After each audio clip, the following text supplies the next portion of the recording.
The Broncos have every intention of walking out of today's game with win number 4 on the season. It's the Texans going up against the Broncos. So let's get you out to Denver for the call of our game. Here are Brandon Guyton and Charles Davis. Larry, we are at the foot of the Rockies, Denver, Colorado, as you get a look at Sports Authority Field at Mile High. Tonight, we close out Week 7 with a good Monday night matchup between the Houston Texans and the Denver Broncos. And hello again, everyone. Brandon Guyton alongside Charles Davis. And, Charles, we look at this Bronco team. And losers their last time out, so they'll look to make amends here. And one of the best ways you can do that is to be at home, and they are. They're going to try and ride that home crowd and that wave of emotion to a victory in this one. Meanwhile, for our visitors, the Texans, they come into this one 0-6 on the year, and really it's sort of just been one thing after another. Coupled with they don't start very fast. The first quarter's really been an issue for them. They've got to learn to get out of the gates quicker in order to try and win some games.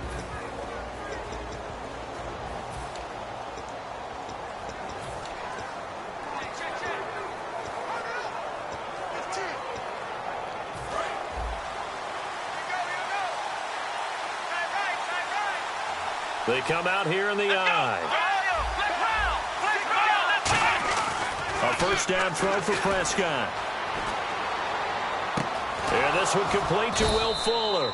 And he gets this one just shy of the 40. They'll mark him down at the 39. And just a small glimpse there as to why they like this rookie so much. And that's why they lit up a little bit in our meetings with the coaching staff, didn't they? When we talked about him, they did. Yeah, you know, they like his work ethic. You know, this guy's running every route well in the route tree and getting better at it all the time, really honing his game. They expect a pretty good jump out of him as things continue to move on. Setting up the screen for Miller. And he'll get it out a couple yards shy of midfield at the 48. A good first down call as the screenplay gets him 9. For a second there, I thought that might break big. Screen pass. Looked like it was coming together. Looked like there was an opening. Still, ended up with a solid game. On the ground, this is Lamar Miller. And he'll get it out to midfield. Looks like, yeah, they'll spot it right at midfield at the 50. 2nd and 1 is often an invitation to take the big shot downfield. I bet the offensive lineman said, are you kidding? We just get on our backs and let's go get the first down. They love being physical.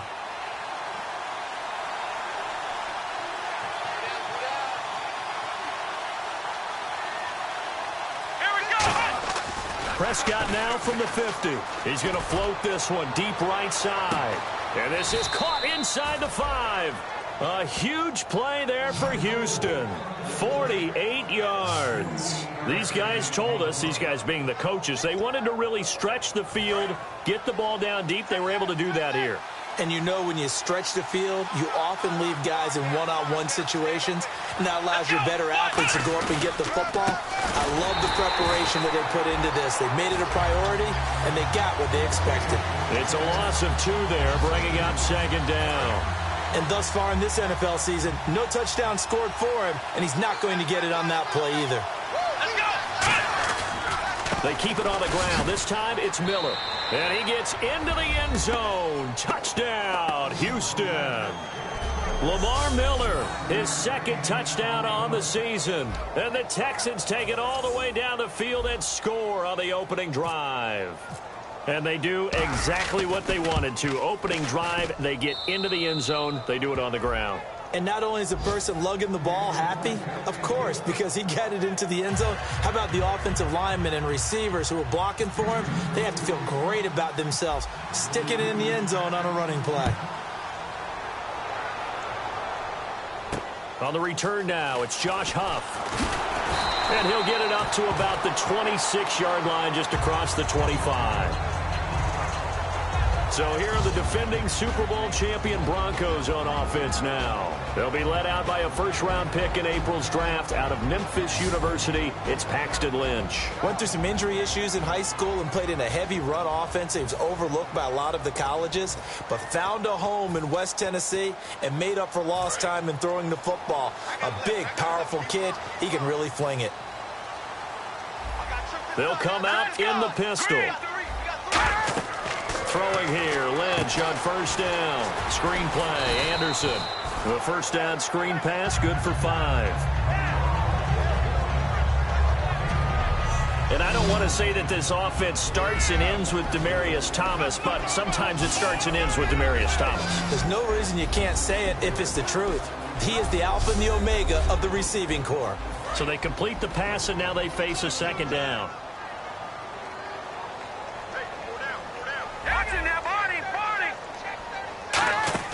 A fake to Anderson. Now it's Lynch.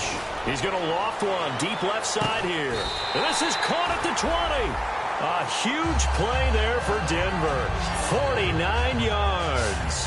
So let's go ahead and add to the difficulties of guys trying to cover receivers. They got to deal with speed, shiftiness, all that stuff. But how about when they have height and length and deep downfield? You throw the ball up in the air. That's how they uncover at the end of a route, by being able to go up over the top and make a big catch. That's going to go as a loss of a yard, and it'll be second down. One thing I know, defensive coaches love it when they don't have to invite their players to the party.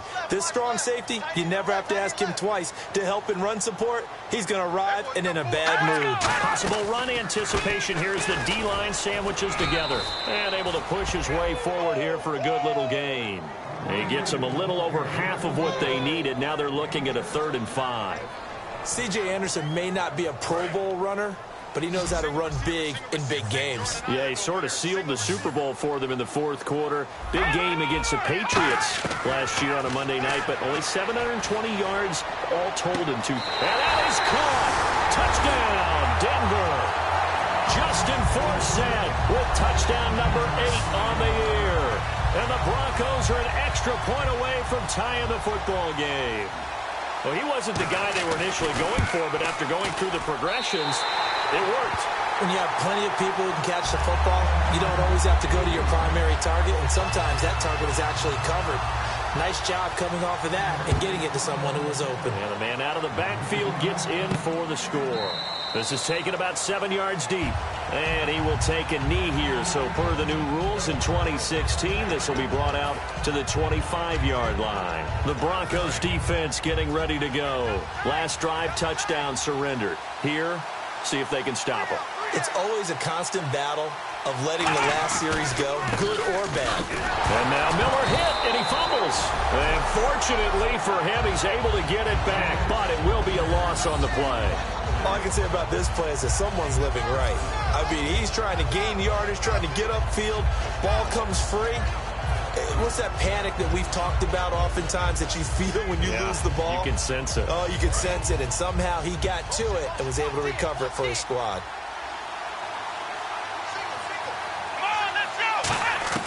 A second down throw for Prescott. And incomplete there. A nice hit. Jars the ball free and brings up 3rd down.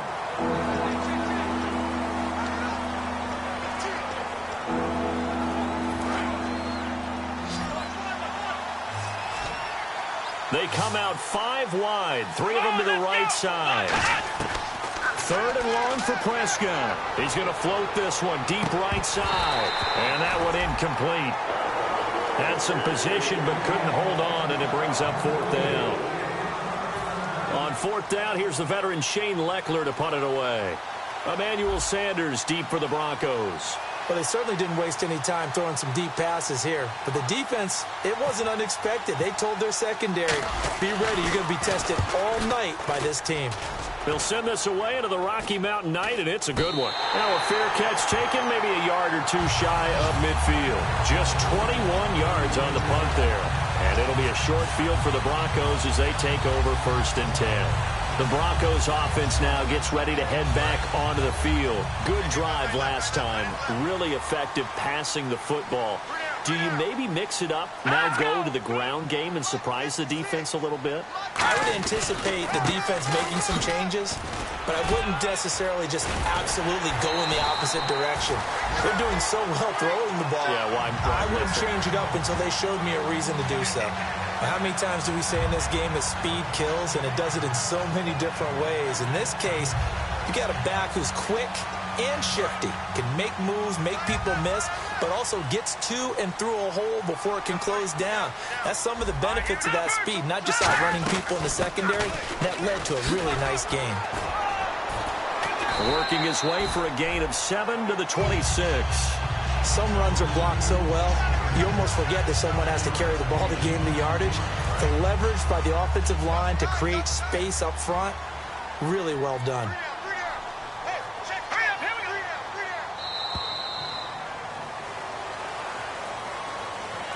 Back alongside Charles Davis, I'm Brandon Gaudin. It's Bronco football to begin quarter number 2. They're looking at a second and short yardage to start things out.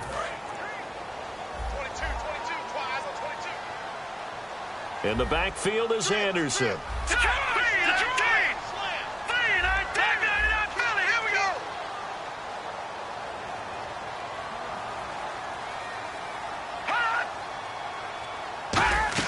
On second down, here's Lynch. Nowhere to turn here, and he's going to go down. Back at about the 37-yard line. Well, the beauty of screen passes is they take a little time to develop, and they can often hit big, but sometimes they take too long to develop, and sometimes you get sacked. Yeah, what's perfectly called for a defense to attack a screen? Typically a blitz, and even though people think that the screen operates against the blitz, if you have the blitz called and you still cover the screen, now that allows your blitzers to get there. Needed 13, they got 14 on third down. And that's one of his advantages of a passer, is it not? With his height, setting back there in the pocket, firing it over the middle, he can really see everything clearly. It is, and I know that other quarterbacks get it done different ways, all right? You don't have to be his height to make a great play, but what he does is he takes away having to make those slide steps in the pocket to find angles to throw the ball through. He just throws right over the top of it because he can see everything, and sometimes that saves time and gets the ball to a receiver quicker. We can talk all we want about football being a game of strength and brawn. It's also a game of mismatches, and they're trying to create one there, getting it to their back out of the backfield to make a bigger play. As we often say, get it to him in space, let him use his leg. Yeah, if he can get a matchup against a line. And they're going to get to him, a sack. Sacked back at the 9-yard line. The reigning defensive player of the year, J.J. Watt, able to collapse the pocket and drop him for a loss of 3. On any first and goal, the real estate to work with for the offense is really cut down, and the defense knows it. So they often bring heat and pressure, which they did on this play. Got him down for a loss. Not a big one, but any loss of yardage in this position is tough for an offense. And a nice little quick spin move before he's dropped. And a pretty good gain. So now things get interesting on third and goal from the 1. This almost becomes a Darwinian call, doesn't it? Almost survival of the fittest here. I know we can go all cliche. I'll go ahead and do it.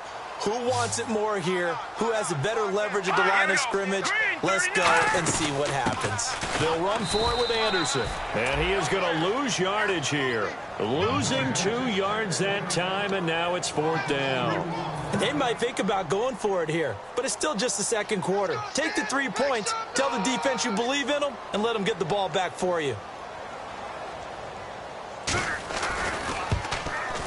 And McManus able to put it through. And they take the lead here now at 10-7. So given 3 there, a good drive gets them inside the 5, but they couldn't punch it in. And credit this defense, too. That was the old bend but don't break approach. But it kept the offense out of the end zone. Oh, nice move. And he'll make it across the 20 as his guys will set up shop at the 23-yard line. The Texans offense now, they get set to head back on the field here.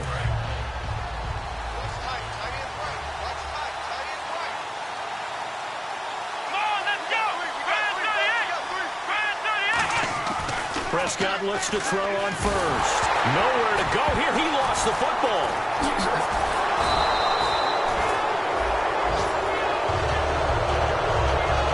So they escape, so to speak, maintaining the football. Defensively, though, opportunity miss. It definitely was, because that's all defenses talk about. Getting the football and either advancing it the other way or just getting possession and turning it over to their offense. That can be a little bit deflating. You're exactly right. A lost opportunity. Prescott to throw it. Going deep this time for Miller. Oh, nearly picked. And maybe lucky there. This guy doesn't drop many defensively. 3rd down. Fans do love the long ball, don't they? And he already found his guy once. Tried to give him another chance there, didn't he? Yeah, he did. Couldn't connect, but as you alluded to, he does have that touchdown from earlier, trying to keep him in the rhythm. He's going to let it go again. And incomplete. He can't hang on. Would have been a nice catch. Instead, it brings up a 4th down. And you just know when that play call came in, their eyes lit up, because anytime you get a chance to take a big shot downfield, that's a lot of fun, and they missed an opportunity. And Sanders now to return. They can't tackle it. A good return there, 17 yards. And the offense will take over with a new set of downs. Here's the Denver offense now as they get set to take over here. And they split the uprights last time for 3. They've got the lead. They're not going to play this conservative. They're not hoping for another field goal. They're hoping for a touchdown. I'm with you on that one. I like where your head is. I like the way you're thinking, because you're exactly right. Trying to sit on a lead and play that way, that doesn't work too well for most teams. Run your offense. Run what you do best. Exactly. Put it all the way down and try to increase your lead in a big way. And the best way to do it, touchdowns. It's a loss of a yard there, and now 2nd down. And frankly, Brandon, we're talking about things I'm not sure we ever thought we'd talk about in the NFL. And a lot of that is the speed at the linebacker position. A lot of these guys in college, they were safeties. They moved them up to outside linebacker to combat the spread offenses, and now we're seeing it in the NFL. Those same guys using their speed to make plays in the backfield, similar to that one. 2 minutes remain here in the first half. Back to Denver right after this. A reminder coming up at halftime. Larry Ridley will join us from Orlando with our halftime report, but business to take care of before that. Lynch looking to throw on 2nd. Now they set up the screen. That's complete. And the play goes nowhere. Losing yardage back near the 40 at the 39. It's a loss of 4.